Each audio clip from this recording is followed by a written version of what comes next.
Hi everybody, Jake, your resident content cowboy here. Yeehaw! Today we're couldn't even get through the intro. Today we are taking a look at the most recent Winter Championship from Pokemon Unite. These are the final matches between the Eos Fortis Regis, and I apologize, I don't know how to pronounce the other name. From what I understand, this team here on the left, our purple team, is from the Philippines. Our team on the right from Japan. And I wanted to start this right here just while they're on their character select screen so we could take a look at some of the items and everything here. I'm just going to pop my face out of here for 1 sec. So you can see for Eos Fortis over here, you've got this Lucario top lane with an attack weight, Razor Claw Focus Band, Slow Smoke. You can see Slow Smoke on 3 of the members of the team over here.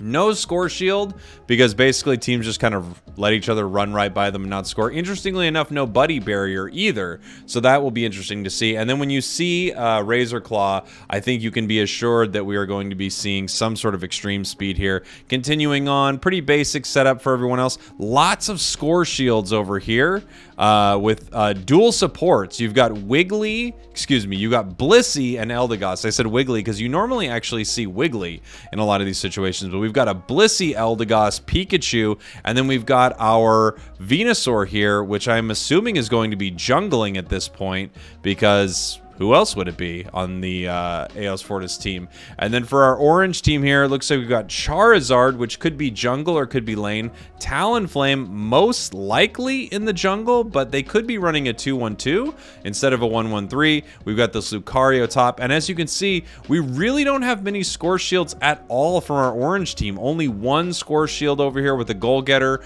2 slow smokes, a full heal. We also have the full heal on Venu over here. Very common to see Venusaur run this full heal. Let's take you in to these first games here. I'm excited to see this because this is just some really interesting comps and teams that you don't normally see play here. Here we go, loading into our match. I'm really curious to see from our orange team.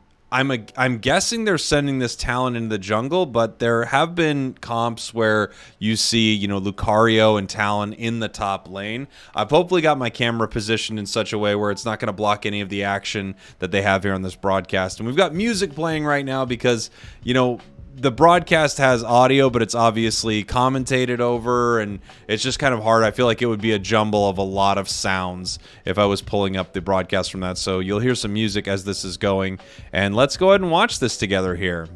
So we are watching this tri-lane of Blissey, Pikachu, Eldegoss heading into the bottom. Blissey has an amazing secure, and then Pikachu and Elde are staples pretty much in any team. Really interested to see a Blissey here. One of my favorite Pokemon to play. You don't see it often. So we do have a Charizard jungle, and you can see the orange team does have the 2 top. So they are actually running a 2-1-2 here. They have got 2 in the bottom against purple team's 3 bottom lane, and usually a tri-lane in the bottom can really devastate the enemy team there. Let's take a look. It looks like they're able to take a lot of this here. Actually, that Venusaur didn't do too bad about stealing, well, not stealing, but securing their own farm, I should say, right there. Bottom lane, obviously going well for the tri-lane, but not going too poorly for the 2-1-2. Top here, wow, they actually caught that Talon. I would love to have seen how that played out. I'm very surprised that that was able to happen here. Obviously, they are able to take a lot more farm from the purple team, given that the purple team is alone here. And now Venusaur in this top lane. Can it make something happen with this fight? The interesting thing is, even though Venusaur jungle is here, it is still a 2-on-3 because we have this Talon in the top lane. A little trading back and forth, nothing crazy. I think the craziest thing that happened there is somehow that Talon got themselves caught. They must be playing very aggressive against that enemy Lucario there. This Talon just continuing to score, getting its points in, getting its levels in. Ooh, we actually have the Venusaur staying here, and so is the Char. Both junglers staying to fight in this moment right here. We do have a score. Whoa, look at that extreme speed going down. He's not able to make it out, but wow, the junglers are in this lane for a long time. Their farm is up, and they are still up here when we see Blissey running that safeguard there. That's going to be huge for scoring throughout this match. They have a lot of score shields on Eos Fortis Regis, so purple team having those score shields and having that safeguard just means they are going to be scoring a lot in that bottom lane. We can now see orange team is actually invading the jungle of purple here, but given that this Eldegoss is rotating up, it might be... maybe they just push him out. It looks like they pushed him out. I don't know if they're going to be able to get a KO here or not. He has no points to score, really being chunked down and taken out by Eldy here. So now we see Charmeleon at this point in the top lane rotating around up there. And it's just a lot of chaos in these lanes when people are playing different combinations. When you have a 1-1-3 against a 1-1-3, you kind of know what's going to happen. But when you have a 2-1-2 against that 1-1-3, the lanes get really interesting here. Blissey taking a big chunk of damage there. But able to throw out its slow smoke, and just kind of interestingly enough, it felt like it got itself in not such a great position here. However, our Venusaur is now going at it. We have a level 7 on both teams, so the bottom lane actually able to secure enough farm to have a lot of points there. And let's look at this. Boom, taken out by the orange team. Orange team, all of its members in this bottom lane. We see purple is now actually invading the enemy jungle here. We see Lucario trying to take a jungle buff on the enemy side. Ivysaur in that top lane here. So it looks like Eos Fortis did not win Dread, but they are finding other avenues to continue to put pressure on the map, continue to take farm from the enemy here. We do have Char now from our orange team, so it's going to be interesting to see if we get a unite here. That Lucario just being collapsed upon in that back lane there, or in that enemy jungle, I should say. Up in the top here, Venusaur and Eldy just chunking down this Rotom. This probably goes down before the enemy gets here. Let's see. Wow! Wow! Huge Unite steal from the orange team. And this is not good for AFR right here. I'm going to start calling him AFR. You know, shorthand. We know each other like that. This is just a really rough start for AFR. But of course, nothing is over. We do have Venusaur now, so we could see a Unite move here very soon. This is going to be either a double or triple KO right here. And that's great because you get a ton of catch-up experience when you're KOing people who are above you. This is interesting from Orange. I'm kind of surprised they stayed here and staying to fight. It looks like it was not super beneficial for them. We are now going to take that top goal. I think once top was taken by Orange, Purple said we're going to have to do the same thing. As you can see, bottom goals being left up by both teams so that there's plenty of experience to farm in that bottom lane. We've got Venusaur at level 10. The equivalent attacker on AFR is level 8. They're Pikachu here. So level-wise, we see a big swing here for Orange Team. Orange Team is way ahead, and they're actually throwing a Unite. Ooh! Ooh, a miss there. A big miss. I felt like Dane Cook when I did that. Ooh! He missed. Ended up missing. We got Power-Up Punch there from our orange Lucario, which is actually surprising because I'm seeing it run Razor Claw. I feel like I don't often see Power-Up Punch and Razor Claw used together. All right. Char in this bottom lane. Just fighting over this objective here, and it was actually secured by Orange, so still a big advantage for the Orange team. However, they are losing this team fight pretty hard. This Extreme Speed Lucario just putting out insane amounts of damage right now. And interestingly enough, we're seeing that Extreme Speed and Close Combat used together. Oftentimes, people run Extreme Speed and Bone Rush, but not right now. Extreme Speed, Close Combat, Blissey being taken down. This Char just going wild. It's nice to see a Char in tournaments. I love seeing Charizard in tournaments now. It's really cool to see. We didn't see Char for so long, and now we have some Char. What is this, a delicious burger? Because we've got some Char here. AFR moving up to this top lane. We've got Venusaur almost at its level 13 at 3 minutes 45 seconds. That's some incredible farming from Venu right there. You really want Venu to be 13 because you get that massive pedal dance, and it makes Venusaur just such an incredible monster. It's so much easier to reset its Giga Drain once it has that massive pedal dance, and you could see they clean up this top fight, push in with this Rotom, or they let it, looks like they're letting it go. Not pushing in. We're at 320. You often don't push in at 320. It's just a little too late here. But now you're seeing that the orange team has to deal with this Rotom while purple team is just farming the entire map. They are on their Stardew Valley stuff right here, people. They are farming while the orange team has to deal with this little Rotom moving in that top lane. 18 seconds now until Dreadnought. This will be a fight for Dread pre-Zapdos here. This Dread's been taken very aggressively all game, so we will definitely have a fight here. The question is this a Unite fight or not? We'll see if anyone decides to throw a Unite in this moment here. You often don't see it, and you can see actually how much use they're getting out of that safeguard from Blissey. Not only do they have full heal, ooh, not able to throw in those points, but given that Venusaur's not here, we can actually see Orange Team kind of abandoning this Dreadnought here, and they are just collapsing on the Lucario in the top here. Are they able to take him out wow, look at this extreme speed. Oh my gosh, I was going to say, is he able to get a KO right here? That was just incredible.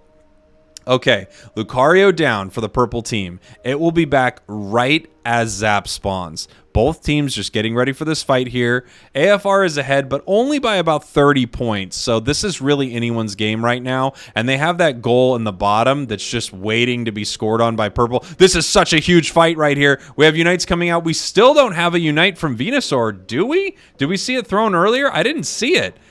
I can't tell if they're holding it or if I just missed it. There's the Unite from Purple Team's Venusaur, saving it for those barriers right there. Wow, look at that extreme speed, just destroying the enemy team.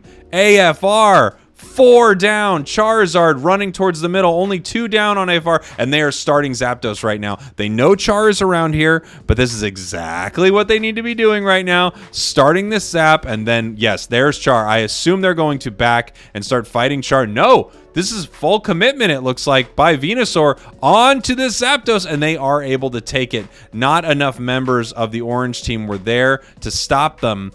Big Zapdos takedown from AFR. They are now running towards the enemy goals here. It's going to be hard for our orange team to come back from this. They are moving to counter score. We have Lucario making his way to the top lane with 50, but they are now putting tons of points into that main goal. 700 to 212. This game, I mean, I don't see a way that Orange Team comes back here. Already AFR was ahead this entire game, our purple team.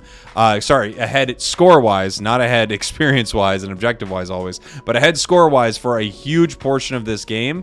And ever since then, it was really hard for Orange Team to do much if they didn't get Zap here. 845 points to 312. This match is definitely being run away with right here. Lucario not able to dunk those final 11 points. Well, is he able to do it?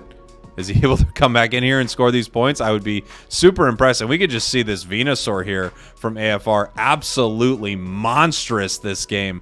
I wonder if they show damage numbers. They don't always do that, but I would love to see damage numbers. Not that damage means a lot. I mean, it's about whichever team wins and what strategy actually wins out. But I would just love to see some numbers here. Obviously, overwhelming point difference, but again, that's not the most relevant information always either. It's really just who won. You know, who won is what really matters here. Let's see if they do show some points for damage.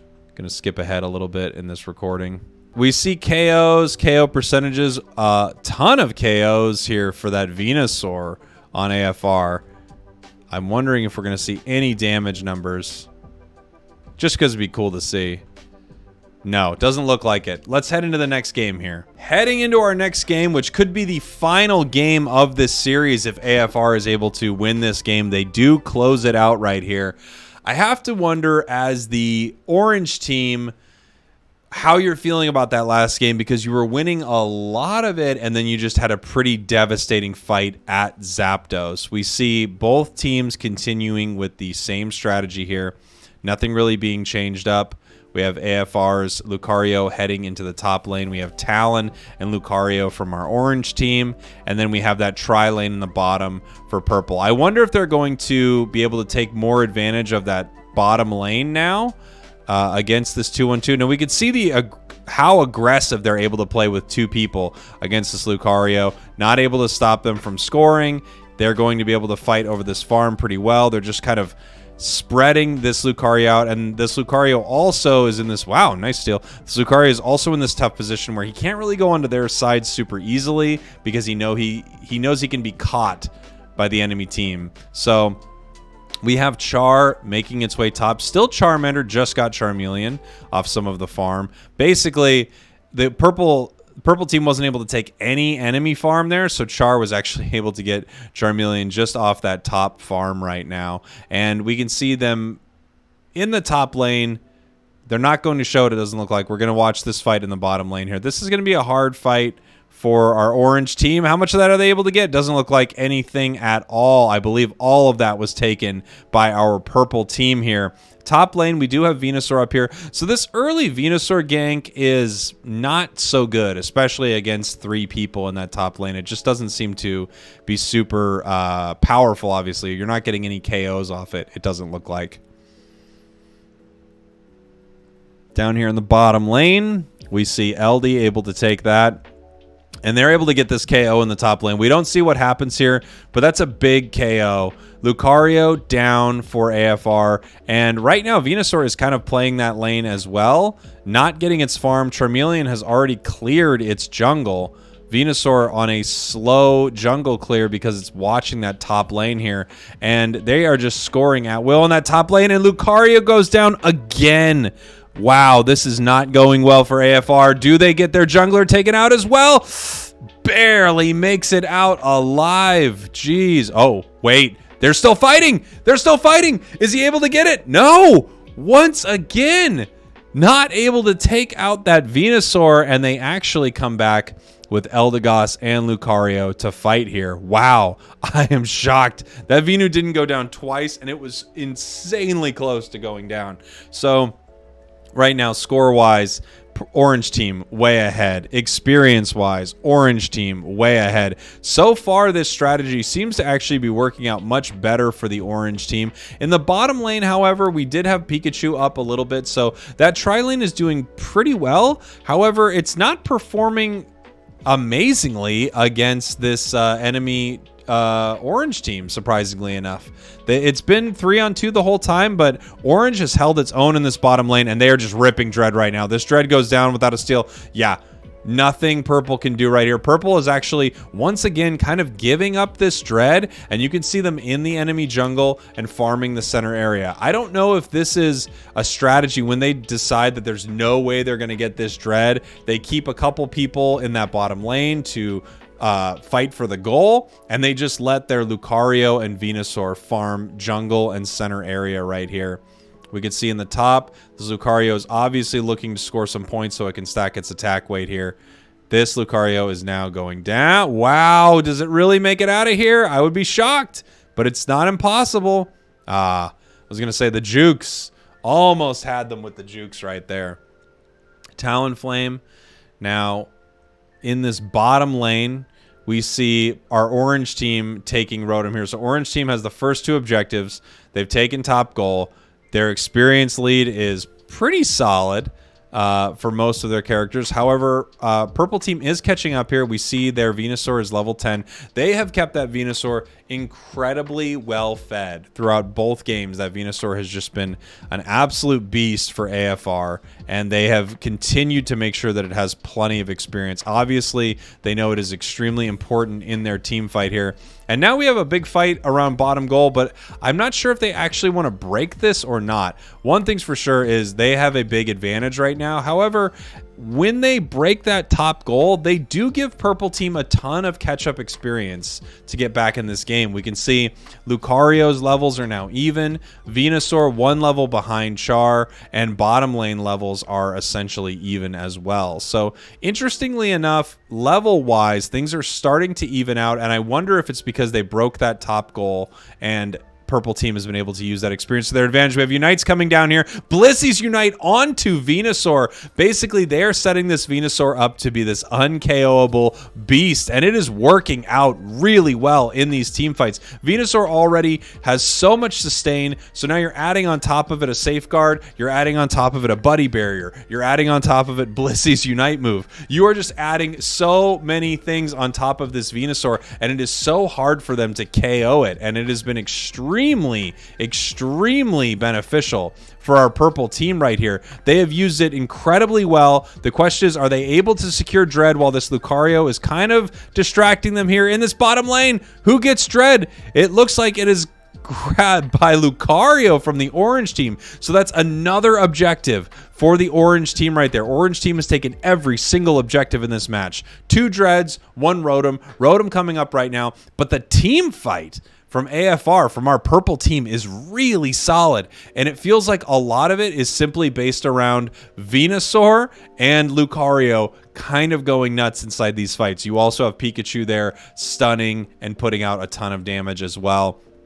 But it seems to be that their thought with our purple team is keep this Venusaur extremely healthy, make sure that it has the ability to win these team fights. And you look at it right now, and it's almost level 13. So it's almost the highest level character in this match right here. Their Lucario also outputting insane amounts of damage in these fights. First objective taken of the match by AFR. AFR in this back line right here. The question is, are we going to see any unites? Are we going to see anything to keep it alive outside of the Eldegoss shields and its own Giga Drain? But, I mean, this Pokemon just cannot be KO'd. With the shields that's being provided, you just cannot KO this Venusaur. It's pretty incredible here.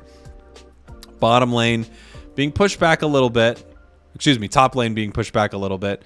Rotom not able to break that goal. And the question is, do they let that break? I don't know.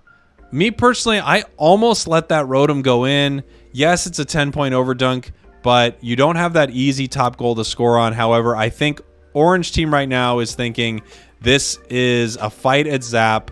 If they try to posture up towards that goal, we can fight them there. We might have a fight at Dread, but it's close. It's really close. It'll be a 10-second-ish Dread. A little more than a 10-second Dread. We have a fight right here in the middle. Everyone getting ready for this one right now, and it looks like both teams wanted to secure position around this pit. No one going for Dreadnought at all. Unite moves coming down. They really want that Venusaur gone right there. We have a Unite from Blissey onto Venusaur. We have Talon going down from our orange team. Unite moves from the orange team's Venusaur, and we can see right there, wow, orange team's Venu going down, fighting at Zap right here. We have 3 up from the orange team. This is not a guaranteed secure. Oh, orange team able to steal that Zapdos. And now we do see purple here taking out LD and taking out Lucario. So the only one able to really take advantage of the Zap is Charizard in the bottom there. That does put them up a little under 100 points. And we see the counter scoring right now happening from AFR. We have 50 going in from Eldegoss. Does Eldegoss makes that score, puts it in. They are now running towards that center goal. AFR is ahead right now. Are they able to score? Charizard scoring on the center goal for the orange team. This puts orange team ahead. They are now ahead by 34 points. We need a score. Big score. That's big. AFR is now ahead once again. We have a goal getter Talonflame in the top. Oh, it does not have goal getter. I thought it was running goal getter. My mistake. 430 to 356. Another score from Char here from our orange team. They are now up by exactly 100 points. Exactly 100 points. So a full dunk from AFR does not win this game. They need to score more than that. 40 seconds are left in this match. Every single member of AFR is up right now. This Lucario would love to score this goal because it's going to put everyone in that very confusing gray area as to how many points is in for each team right now. They are pushing onto this center. We have a Unite move from Venusaur. This is that score shield on that Venusaur that we've seen. We have Blissey with the safeguard. They are not able to stop it. AFR putting in 96 from Blissey. Were they able to also get the 100 from Venu? I think they were, right? 96 from Blissey, 100 from Venusaur. That puts AFR up, and they are now the champions of this winter series. Crazy final game there. Crazy final game. That Char was putting in a ton of points, really keeping AFR in a disadvantageous position, but we saw those score shields, that Blissey, that Eldegoss, all those shields, that Unite move shield from Venusaur, and then they just collapse on that goal, the entire team, and they're able to put it away. AFR with the big win right there. And interestingly enough, this is a little different from what we've seen in a lot of these Japanese tournaments. Not an incredibly score-focused comp right here. Not that they're not scoring a ton, but it's kind of different from what we've seen of just this massive, Wigglies running in, Greedence running in, constant scoring. The team that won this series was playing a more standard 1-1-3 that you would kind of see here in North America and Europe, and it wins the entire tournament. Really cool to see, especially with Worlds coming up. I think it's time to really start watching what a lot of these top teams are doing here, and here is a team to watch. Are we going to be seeing AFR in the World Championships in August? I would not be surprised at this point. And gosh, I got to say, I love seeing a Blissey make its way into that tri-lane. Let me know what you think in the comments. Thank you all for watching. Thank you for listening. Let Jake cast Worlds. I love you. Goodbye.